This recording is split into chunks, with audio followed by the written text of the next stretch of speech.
Jumbo, greetings to you GCM students. My name is Evelyn Elohat, and I'm originally from Abidjan, Côte d'Ivoire. I studied in Abidjan where I earned a degree in journalism, and then I went to Rome where I obtained my master in social communication. Currently, I'm a doctoral student at Gonzaga University in Spokane, and I'm in a School of Professional Studies. My interests are in servant leadership, immigrant integration, and women leadership. I am very blessed to be part of this learning journey with you. And in this brief video, I would like to share with you 3 things. 1, the joy I found in learning, the barriers I face in my learning, and 3, the relationship I build with my colleagues and instructors. First, the joy of learning. I developed my learning philosophy when I was a teenager. I'll tell you a short story. My mother told me one morning that I received my certificate of primary education because of an influential school district officer who helped us.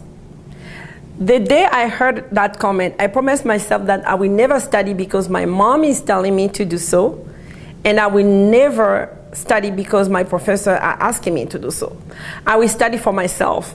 I'm fully responsible of my learning, and I include what I learned in the past into my current learning journey. My heart rejoices when I learn something new. I'm very curious, and learning is a powerful tool. Acquiring knowledge becomes an everyday pleasure. A small thing that you didn't know how to do and now you know how to do, you really rejoice when you are able to see the progress you made. And an activity that sometimes cannot be fulfilled because of the different barriers, now you know that the barriers can be removed. And how do I walk around those barriers?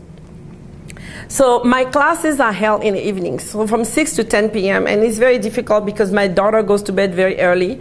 So I managed to find colleagues and people who care for her while I'm in school.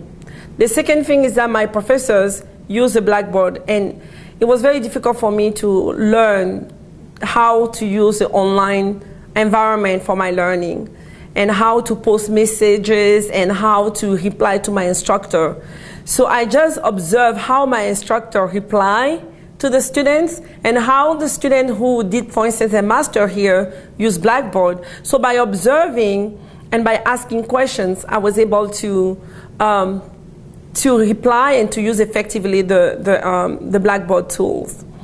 So I really encourage you to observe how your instructors post messages on Blackboard and how your other colleagues or classmates also use that platform to do their work. And so through my learning, I find very helpful to always ask questions and use other people that are around me, so I'm sure I get the materials and I'm sure I understand what the instructor is asking me, and talk directly to my instructor. I know that is very different than what we used to, because some of us come from an education background where we couldn't talk to our instructor, or we couldn't call him, use his first name. But here in this program, your instructor will say, oh, hi, I'm Evelyn, or hi, I'm Jim, and it's okay for you to communicate directly with Jim and talk to him about how to use the platform and how to reply to him. The other element that I use in removing barriers, like we talk about, I talked to you about childcare, I talked to you about using the platform, is for me how I eat. I make sure that I eat well. I eat fruit and vegetables, so I have a strong health, so I'm not missing class because I'm sick.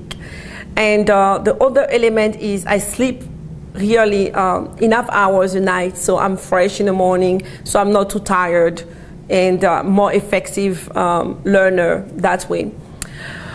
Writing English is a big challenge for me because English is not my first language. It's about like the 7-1 that I learned, and so like most of you, French is my second language, and so I sometimes write my papers and give it to other colleagues to review it before I submit it to my professor. I also use a dictionary and use Google Translate, so I make sure that the word I'm thinking of in French is the right word in English, that is not like another word that doesn't have the same meaning like I wanted to say it in French.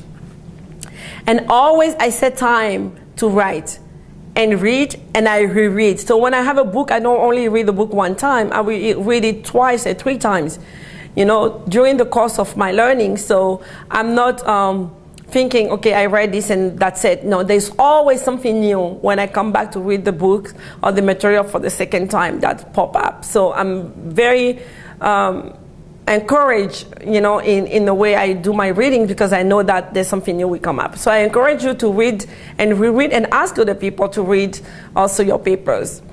My studies, for me, are considered my full-time job. This is what I do, and so I invest time in doing that. I stay focused, and I know that some of you have quit your job to be in the program, and you are very, very happy to be in the program, and I know you are investing time, so I encourage you to continue investing the time in your studies. And sometimes some of you told me that you spend like 14 hours in the lab. Please, take time to have fun, okay? Take time to go out and play with your friends and your children, and so that it allowed you to have a balanced life between your studies and your family and your friends. I intentionally build a relationship with my classmates. That means that I just email them, oh, I didn't see you in class, what happened to you? And if someone has malaria, I want to cook a good stew and some fufu and take it to him, you know? So I'm kind of like relying on my personal gift to build that relationship and know that the person is okay and that we are together. And I use the collective wisdom of the group to move forward during my learning, you know, journey. And so I stay connected, like I say, via email, via Skype, face-to-face meeting with my classmates, but also with my instructors. And I listen to their advice. I listen to them, and I share also with them my own experience as I'm learning. And this exchange really allowed us to have dialogue, because without dialogue, it's going to be very difficult to move forward. And you will find that you will feel alone in the journey if you don't talk to somebody else. So I invite you to rediscover your learning philosophy. What makes you be so happy when you read and write? And stick with it, and find ways that you can remove the barriers that don't allow you to be, you know, happy in your learning. And you create those relationships with your colleagues and your instructor that are in this, what I call this community and this family of the Jesuit Common Higher Education at the Margins program. So you are together in it. And even if I'm in Spokane, I am also with you, and I look forward to reading your emails and helping you and giving you more tips. Again, thank you so much for your participation and your wisdom, and blessing to you.